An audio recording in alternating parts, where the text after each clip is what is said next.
Traders, I'm crushing this market today. I'm going to get some live trades. We have 25 minutes till the close. I just wrote almost this whole move down. I scalped the whole move. Whoa, look at that selling coming through. 16 points now after being up. We were at 26.92 about an hour ago. Almost 30 points straight down. And I think the sell-off really in large part was, I don't know about you, but you know, his press conference was highly detailed, highly quantitative, but nobody on the floor really understood a word of it and made them nervous.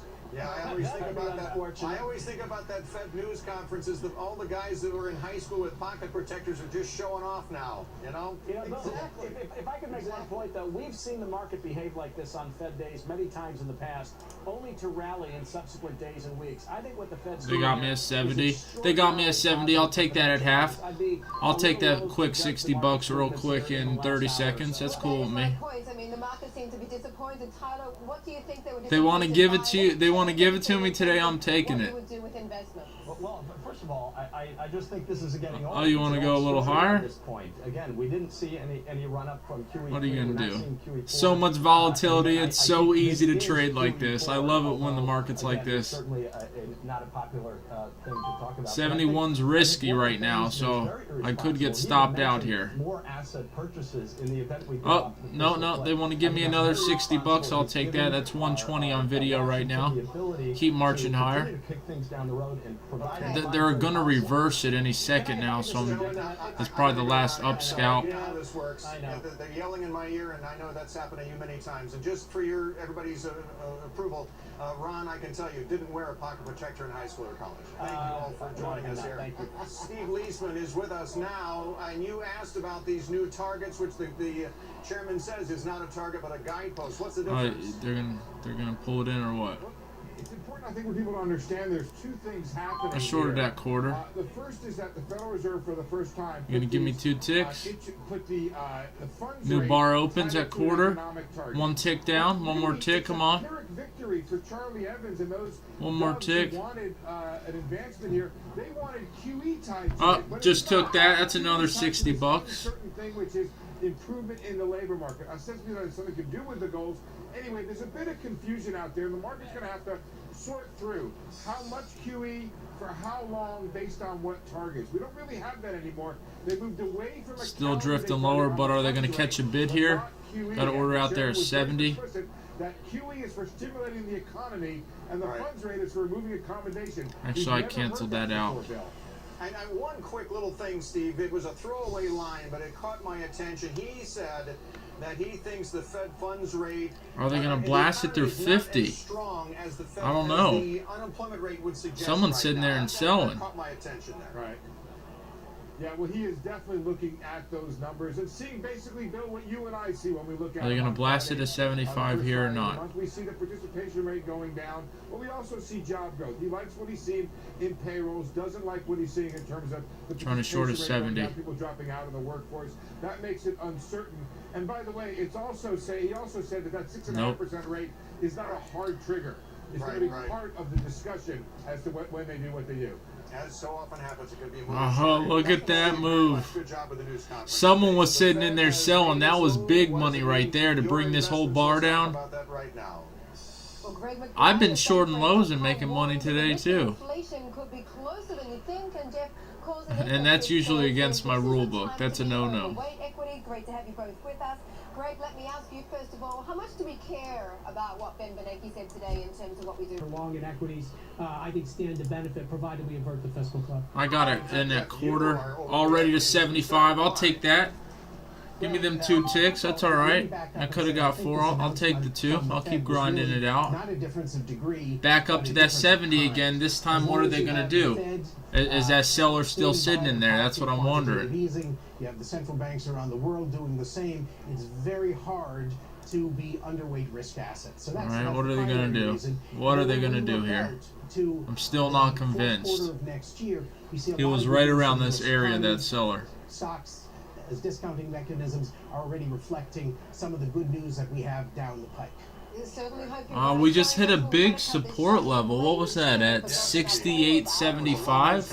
I just now saw that. Okay, we've got about only 20 minutes to go until we ring the bell. At At this stage, I'm the taking Dow it. is just This is marginally risky right negative, here, though. by 81 points at the high of the day. It is now down Because that by 13. resistance Back could turn to business news. support. iPod, iPhone, iPad, now iTV. There's a new development in this long-rumored next big thing from Apple, but it's not helping the stock today. We'll find out why coming up. Stay tuned. What are they going to do?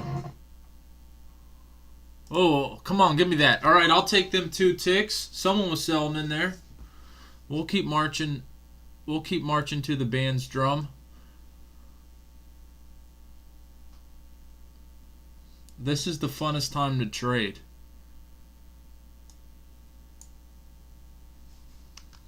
Okay, so 70 held up here. Someone actually bought that 70. Are they going to tick it to 71 now? It's a congested area. Out there, 71. Is this going to keep going? Come on, hit me at 75. Nope, they didn't hit me. I didn't want to get hit there. I wanted to get hit at quarter and sell at 75. You saw that tick.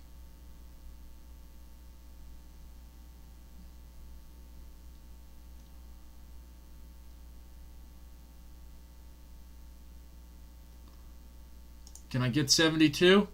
Can I? Nope. I got to get out. Darn it.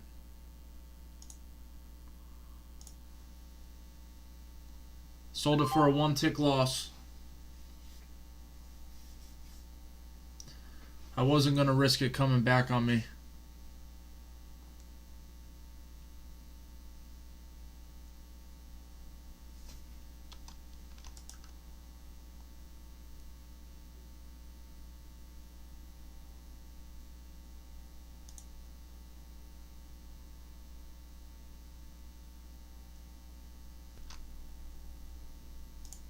Trying to short a 71. Got filled.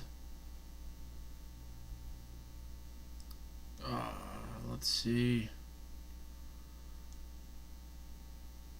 Don't tick to 71.5. Please don't tick there. I'm out. I had to get out. Another loss. They're probably going to run it to the 72. I was initially right. All right, I'm just going to hold on a second. So I like the company. All right, that's okay. I hit at 50 for a short. Can I get a point? Can I get a point? Give me one more tick. 69.5. Come on. To key support at that well-defined 3-year trend line. Come What I on. love about this chart is the failed head and shoulders. That's the failed head and Nope. shoulders. You see, when you don't Had to get take below 2 that ticks. neckline, That's okay. the key to the pattern. I'm getting one more point on video, then I'm done. And they hit the 72. That's why you got to be fast here. This isn't for position traders. This is what I don't like. I don't like certainty, so I'm really hoping that they collapse this real quick so I could take a trade. I like when there's fear. I like when there's volatility. Speaking of volatility, let's take a look at the VIX. We noticed that there was heavy call activity yesterday. Someone knew that there was going to be a move today. I think that I'm going to look into this strategy. Think about it. Every Fed announcement, there's always major volatility. So if you know of any strategies that you could trade around it, or you actively trade FOMC or jobs numbers through volatility, please let me know. Or I have an order out there to get hit at 70.5 for a long. They did not hit me. Look at this market take off. 2-point range, $2.50 range, 3-point range, $3.50 range, $4 range. This is 1 minute, 4 points. Imagine if you were short right there. Shorted at 73. Give me a fill and a half. So, Bill, when is that economy Come going to on. take off as a result of a deal here? Well, I heard some House Republican aides mumbling today about the possibility of actually being in session on Christmas Day. That's not a likelihood, but the fact is sense that Come on, one more tick. close to a deal just now, Bill. Nope. All right, I'm not going to do very it. much. Heading toward the close, we've got about 10 minutes left here, and we've come off the lows, but we've had a pretty wide range. I just took one tick off that. They went down. It's all right. Now we've Tried to get filled at 75. They hit me. Okay. Quarter. Give me a point. Give me a point. One more tick. One more. Come on. Got it. Got a point there. That's it. That's all I'm getting on video today. I don't remember where I started, but this was pure price action. I'm super excited. I'm about to go hit the gym, celebrate, have a good dinner tonight. Good luck trading tomorrow. I don't know if it's going to be as much action as it was today. It's probably not. But hopefully we do have it. I'll try to get out another video. Remember, watch gold, watch oil. If Bernanke, his new policy, 6.5% unemployment dual mandate, that's what he's projecting now. They're buying more long-term bonds. They're buying more collateralized mortgage debt. And they're driving the U.S. currency down. So if that happens and they add money to their balance sheet, what's going to happen? The U.S. market's going to go up. Gold's going to go up. Gold's going to go up because it's a hedge to inflation. What else? Crude oil's going to go up. Copper's going to go up. And the dollar, of course, is going to go down. Remember all that. Good luck trading. Write me any comments about that VIX strategy if you have one. All right, bye, traders.